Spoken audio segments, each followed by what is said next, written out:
السلام علیکم ورحمۃ اللہ وبرکاتہ۔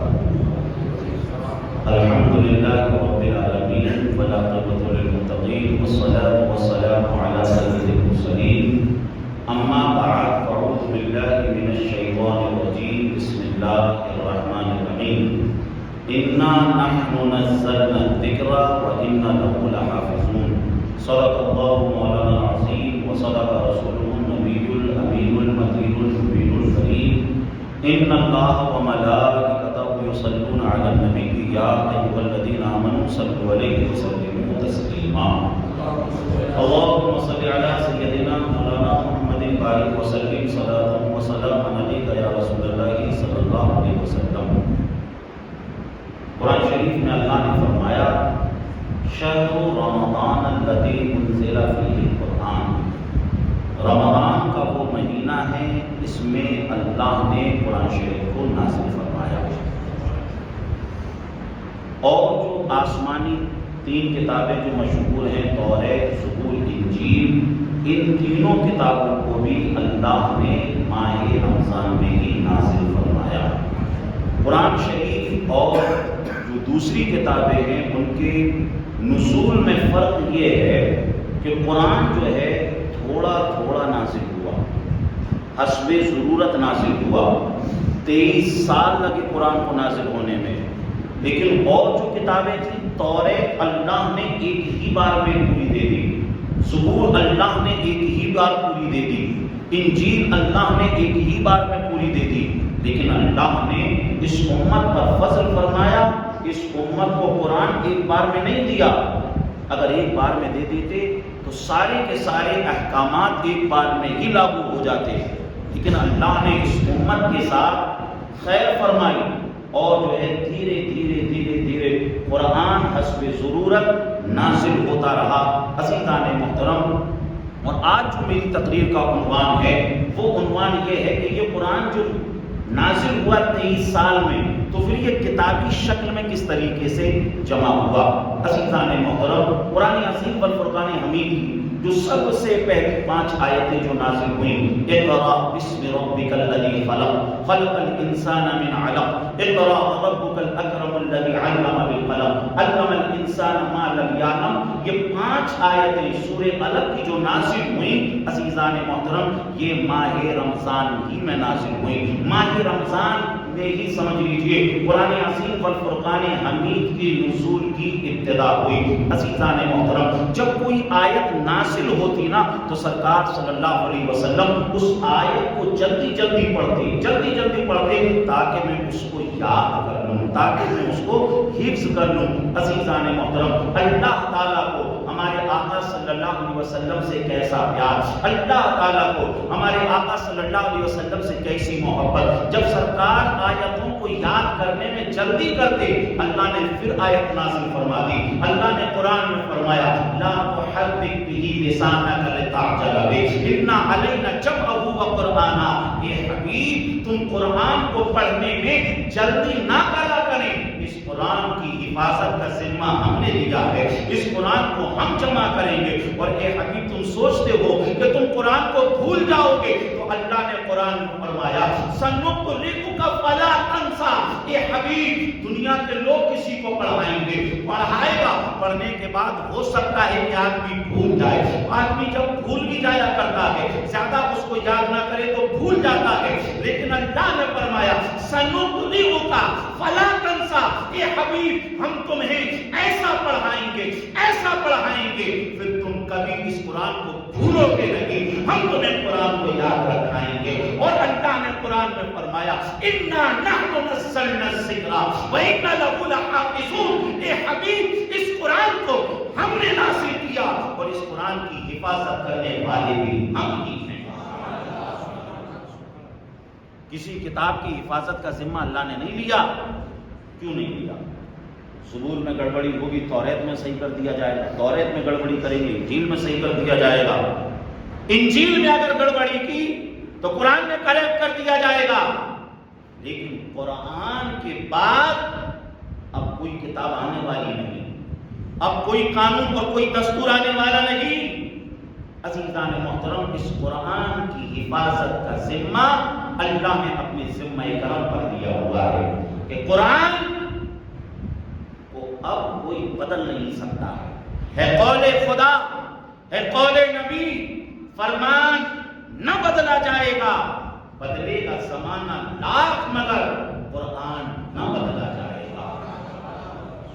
عزیزان محترم، تو قرآن عظیم کی جو آیتیں ہیں یہ بھی آیت من آیات اللہ ہیں، معجزۃ من معجزات النبی ہیں۔ قرآن کی ہر آیت سمجھ لیجیے معجزہ ہے، اور ہمارے آقا کے بے شمار معجزے، بے شمار معجزے، لیکن ان معجزوں میں سے جس معجزے کو ہم دیکھ رہے ہیں وہ قرآن عظیم والفرقان حمید ہے، اور یہ حضور کا معجزہ خالدہ ہے۔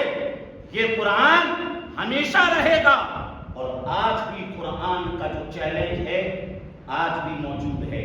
قرآن نے کہا فَأْتُوا بِسُورَةٍ مِّن مِّثْلِهِ وَادْعُوا شُهَدَاءَكُم مِّن دُونِ اللَّهِ إِن كُنتُمْ صَادِقِينَ۔ اے لوگو، تم قرآن کے جیسی ایک صورت ہی لے کر آ جاؤ، لے آؤ اپنے مددگار، سب مل کر قرآن کی ایک جیسی صورت لے آؤ۔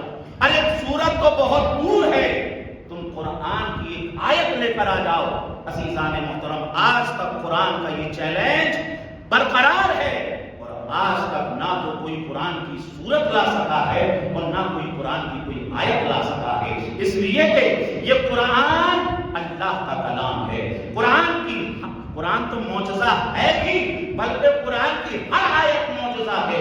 اگر دیکھ لیا جائے تو قرآن میں جو آیتیں ہیں 6666 آیتیں ہیں۔ عزیزان محترم، اگر ایک جگہ دیکھا جائے تو قرآن حضور کا ایک معجزہ ہے، اور اگر گہرائی اور گہرائی کی اور باریکی نظر سے دیکھا جائے تو سمجھ لیجئے قرآن کی ہر آیت معجزہ ہے۔ اس قرآن کے اندر سرکار کے 6666 معجزے موجود ہیں۔ اب یہ قرآن نازل ہوتا، اس قرآن کو جو جمع کرنے کے ہیں 3 دور ہیں۔ دور رسالت میں جمع ہوا، دور صدیق اکبر میں جمع ہوا، اور فاروق حضرت عثمان غنی کے زمانے میں قرآن کے اوپر کام ہوا۔ قرآن کی جو آیت نازل ہوتی،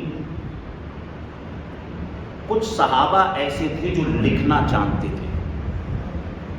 تاریخ دمشق کے اندر ہے، جب حضور مکہ کی سرزمین پہ تشریف لائے، پیدا ہوئے، اس وقت مکہ میں صرف 17 لوگ لکھنا جانتے تھے، یعنی تعلیمی گراف اتنا گرا ہوا تھا۔ لیکن حضور نے نون والقلم وما یسطرون کی ایسی تفسیر سمجھائی کہ جب سرکار پیدا ہوئے تو صرف 17 لوگ لکھنا جانتے تھے، اور جب سرکار اس دنیا سے تشریف لے گئے ہیں تو سرکار نے ہزاروں لوگوں کے ہاتھ میں قلم کو بھی تھما دیا تھا اور کتاب کو بھی تھما دیا تھا۔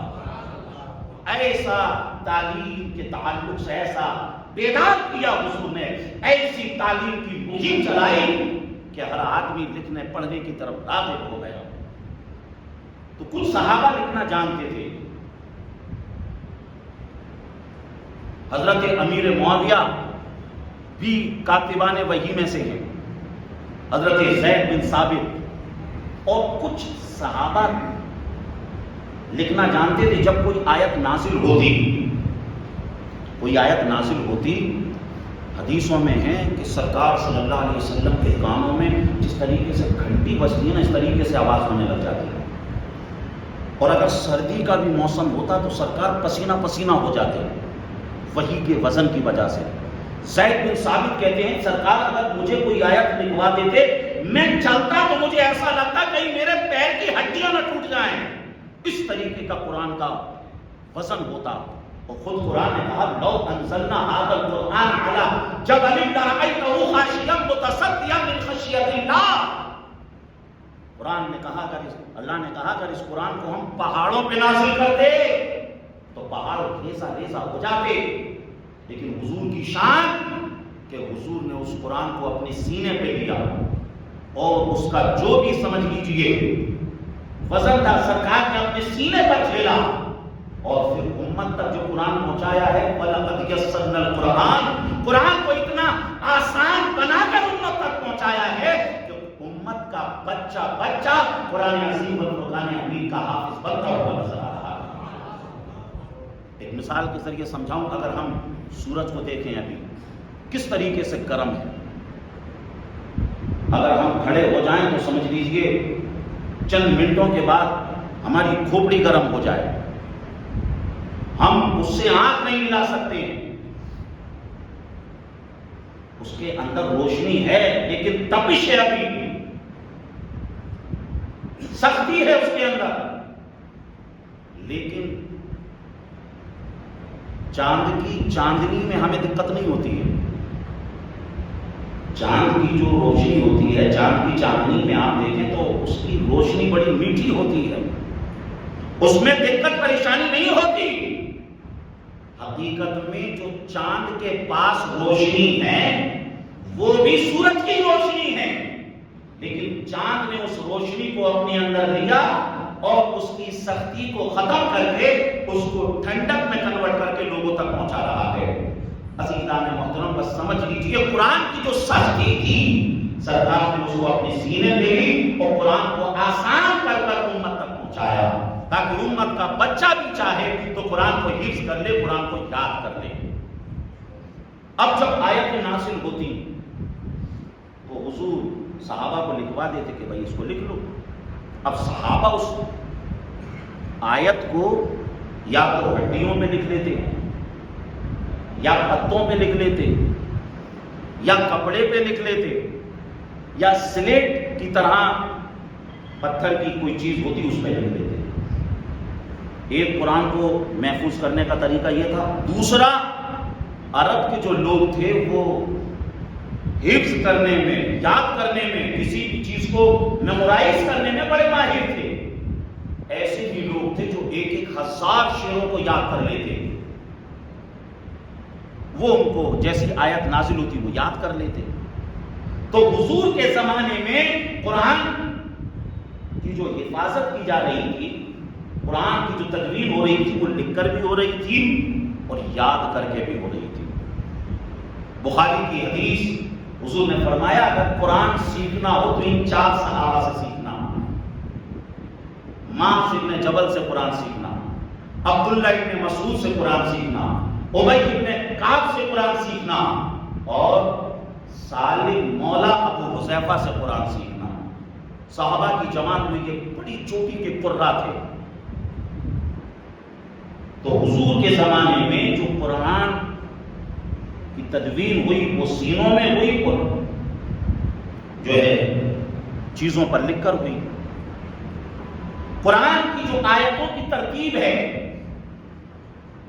سورہ بقرہ کے اندر اتنی آیتیں ہیں، پہلے نمبر پر، دوسرے نمبر پر، تیسرے نمبر پر جو آیتیں ہیں، ان آیتوں کو یہ حضور نے ہی لکھوایا کہ جب بھی آیت نازل ہوتی کہا کہ اس کو اس نمبر پہ رکھو، اس کو اس نمبر پہ رکھو، ٹھیک ہے نا۔ یہ جو ترتیب ہے یہ اللہ ہی کی طرف سے ہے، یہ ترتیب جو ہے یہ اللہ کی طرف سے ہے۔ قرآن کی جو پاروں کی سیٹنگ ہے، قرآن کی جو منزلوں کی سیٹنگ ہے، یہ اللہ کی طرف سے ہے۔ اور قرآن کو یاد کرتے رہے۔ اس طریقے سے کچھ لوگ قرآن کے حافظ بھی تھے اور قرآن کے قاری بھی تھے اور قرآن ان کے پاس لکھا ہوا بھی تھا۔ سرکار صلی اللہ علیہ وسلم کہ ظاہری زندگی میں قرآن نازل ہوتا رہا۔ قرآن میں آپ دیکھیں گے کچھ صورتیں مکی ہیں اور کچھ صورتیں مدنی ہیں۔ مکی صورت کا مطلب ہوتا ہے ہجرت سے پہلے جو صورت نازل ہوئی وہ مکی ہے، اور ہجرت کے بعد جو صورت نازل ہوئی وہ مدنی ہے۔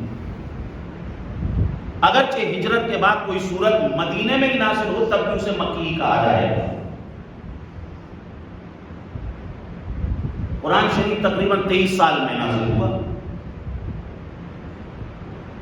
12 سال 5 مہینہ 5 دن مکی دور تھا، 9 سال 9 مہینہ 9 دن مدنی دور تھا، 23 سال کچھ مہینے کے اندر قرآن، 22 سال کچھ مہینے کے اندر قرآن نازل ہوا۔ سرکار صلی اللہ علیہ وسلم کا وصال ہو گیا، حضرت ابوبکر صدیق خلیفہ ہو گئے، اب جنگ یمامہ ہوئی. جنگ یمامہ میں کیا ہوا؟ 70 حفاظ شہید ہو گئے. فاروق اعظم نے حضرت ابوبکر صدیق سے کہا، امیر المومنین، خلیفۃ المسلمین، اب ہمیں قرآن کو ایک جگہ جمع کر لینا چاہیے. یعنی حضور کے زمانے میں ایک جگہ پر نہیں تھا قرآن، کسی کو یاد تھا، پورا یاد تھا، لکھا ہوا تھا تو کچھ یہاں لکھا ہوا، کچھ وہاں لکھا ہوا، ایک ترتیب سے یاد تو تھا لیکن وہ کتابی شکل نہیں تھی. تو کہا کہ آپ اس پر کام کریں اور پورے قرآن کو ایک کتابی شکل میں دفتین کے اندر جمع کر لیں، جلدوں کے اندر جمع کر لیں. حضرت ابوبکر صدیق نے کہا، عمر، جو کام سرکار نے نہیں کیا اس کو ہم کیسے کر لیں؟ پہلے وہ منع کرتے رہے، بعد میں اللہ نے ان کے سینوں کو کھول دیا اور اس بات کی طرف انہیں راغب کر دیا کہ قرآن جمع ہونا چاہیے، قرآن جمع ہونا چاہیے. تو انہوں نے کہا کہ ٹھیک ہے، اس کو ہم جمع کر لیتے ہیں. اب صحابہ اکرام رضوان اللہ تعالیٰ علیہ مجمعین میں سے وہ صحابہ جو قرآن کے ماہر تھے، ان صحابہ کی ایک کمیٹی بنائی. زید بن ثابت رضی اللہ تعالیٰ عنہ کو اس کمیٹی کا انچارج بنایا کہ تمہاری نگرانی میں قرآن جمع ہوگا. زید بن ثابت کو جب یہ ذمہ داری دی گئی تو حضرت زید بن ثابت کہتے ہیں کہ اگر آپ مجھے احد پہاڑ کو اٹھا کر دوسری جگہ پر رکھنے کی ذمہ داری دیتے تو یہ میرے لیے ہلکی تھی، لیکن تم نے مجھے جو قرآن کی ذمہ داری دی ہے یہ بہت بھاری ہے. بہرحال انہوں نے قانون بنائے کہ کسی بھی آیت کو قرآن میں رکھنے کے لیے اس کے یہ قانون ہے. اس میں ایک یہ بھی تھا کہ جو بھی کوئی آیت لائے گا اس کو 2 گواہ بھی پیش کرنے ہوں گے کہ یہ آیت ہمارے سامنے نازل ہوئی، اس کے گواہ یہ ہیں اور اس کو ہم نے یاد کیا، سرکار نے ہمیں لکھوایا. یعنی بڑی باریکی کے ساتھ، بڑی چھان پھٹک کے ساتھ قرآن کو جمع کرنے کا کام ہوا. سارے صحابہ قرآن کی آیت کو لے کر آئے. ایک صحابی جن کا نام حضرت خزیمہ بن ثابت رضی اللہ تعالیٰ عنہ تھا. حضرت خزیمہ کے پاس آیت تو تھی مگر گواہ نہیں تھا.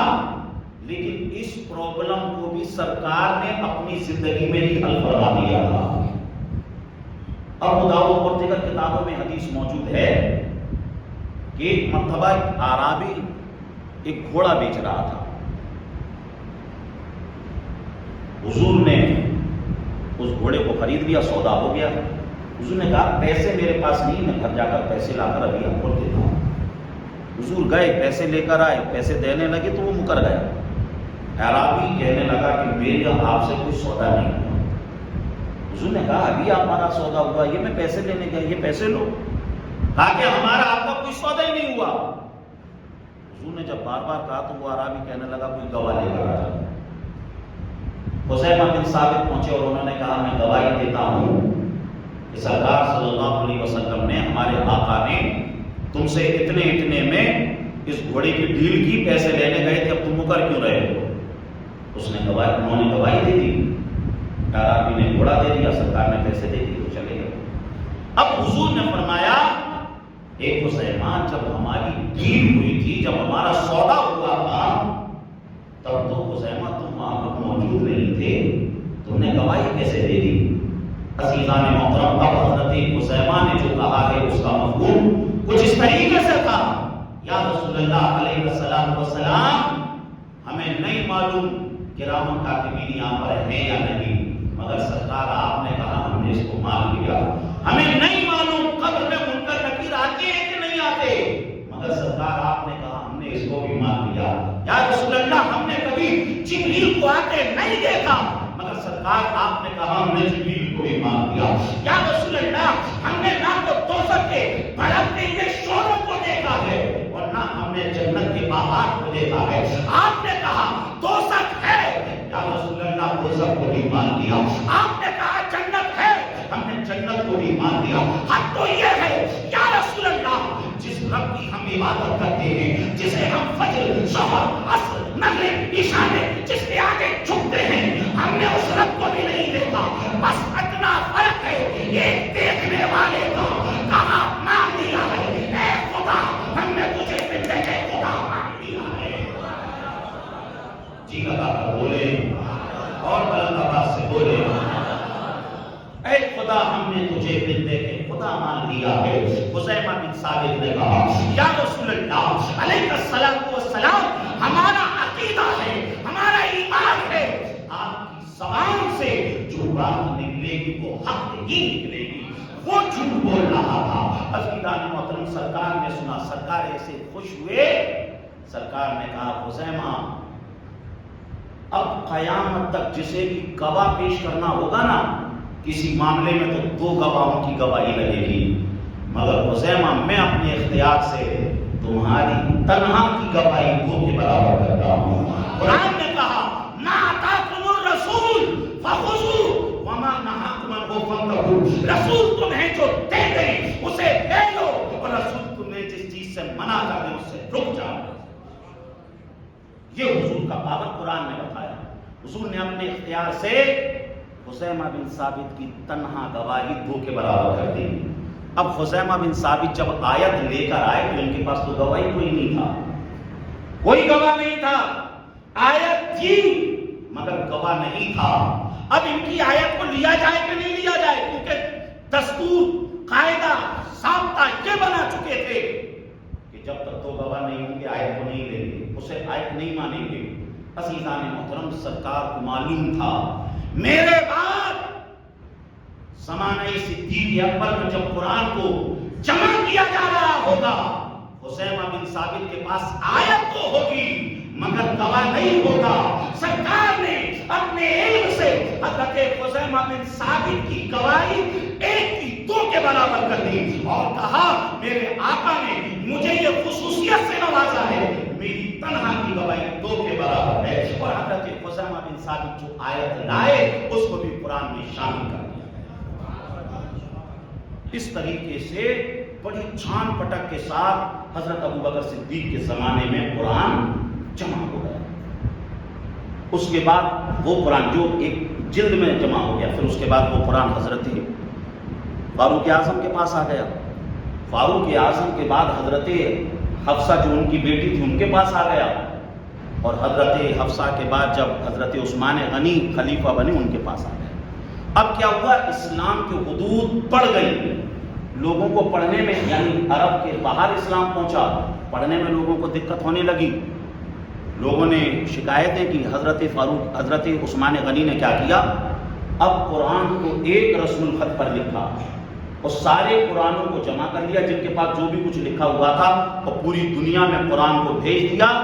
جو ترتیب اور جو نظام حضرت عثمان غنی نے قرآن کو جمع کر کے سب جگہ پہنچایا، ویسا کا ویسا قرآن آج بھی موجود ہے۔